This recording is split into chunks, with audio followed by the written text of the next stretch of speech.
Alexander Pope remained one of the most influential poets of the 18th century, known for his mastery of heroic couplet, satirical wit. His work often critique society, literature, and human folly. Two of his most celebrated poems, The Rape of the Lock and An Essay on Criticism, illustrate his literary genius and enduring legacy.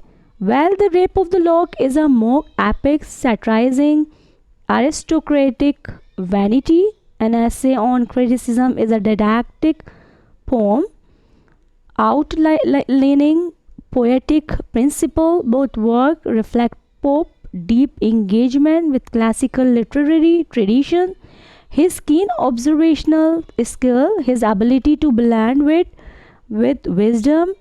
This essay explored the theme, style, and the significance of these two major works, highlighting their place in 18th century literature. The Rape of the Lock was inspired by the real life incidents in which Robert Petrie, a young aristocrat, cut a lock of the hair from Arabella Farmer, leading to a fall between their family. Pope was asked to write a poem to diffuse tension, and he responded with a playful satire that magnifies this trivial incidents into an epic struggle. The poem was first published in 1712 but was later expanded in 1714 with the additions of the supernatural element, making it more elaborate and humorous. The poem follows Belinda, a fashionable young woman, as she prepares for a social gathering. Her beauty and charm make her the center of attention, but the Baron, smitten her, resolved to steal a lock of her hair with the help of Sylphs, supernatural being who protect maiden. Belinda remained unaware of the impending crime. However, during a game of cards, the Baron sees his most and snips off a lock of hair. In enraged, Belinda demands its return, leading to a mock epic battle between the sexes. In the end, the lock ascends to the heaven, immortalized as a celestial object. Vanity and aristocratic folly. Pope satirizes the trivial concern of the aristocratic, showing how a mirror even minor event, a stolen lock of hair, is treated with the seriousness of a classic war. Belinda exaggerated reaction reflect the shallowness, a high society, gender and power. The poem explore gender dynamic with Belinda's beauty granting her influence yet leaving her vulnerable to male intuitions. The Baron's theft symbolizes male entitlement, while Belinda's response demonstrates the limited agency of women in a patriarchal society. Pope parodies the grandeur of classical epic by applying their conventions, innovations of the muse, supernatural interventions, epic battles to the trivial event, the battle over a lock of hair, mirror, Homeric, Virginian conflict, adding humor and irony.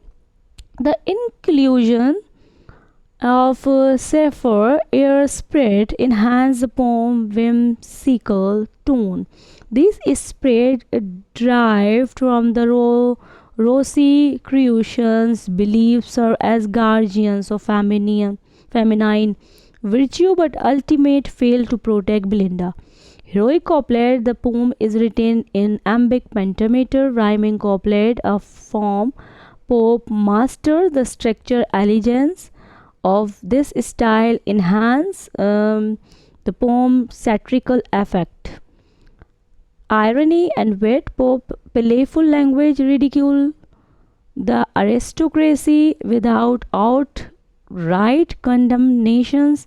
He exposes their absurdities through subtle humor. Exaggerations, hyperbole, the important giving to the stolen log, mimics the grandeurs of epic quest and emphasizing the triviality of event. Published in 1711, Pope was only 23. An essay on criticism is didactic poem offering guidelines for good poetry and literary criticism. It draws heavily from classical thinkers like Aristotle, Horace, Longinus, positioning Pope as both a critic and a poet. The poem is not an essay in the modern sense, but a verse treatise addressing writers and critics alike.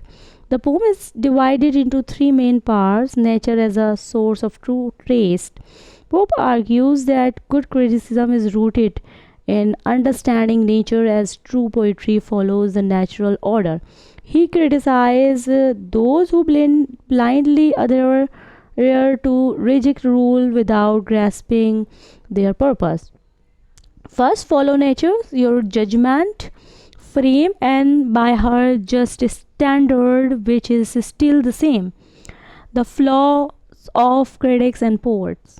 Pope warns against common critical errors such as overemphasizing minor detail while missing the larger picture. He critiques both excessive pedantry and the blind admirations, advocating for balance. Famous line: a little learning is dangerous thing, drink deep or taste not the peace spring. To err is human, to forgive divine. Pope described the ideal critics as one who is knowledgeable, humble, and fair. He praises classical authors like Homer, Virgil as models of poetic excellence. He warned against envy, bias, which often distort criticism. The role of natures in classical traditions. Pope emphasizes that poetry should reflect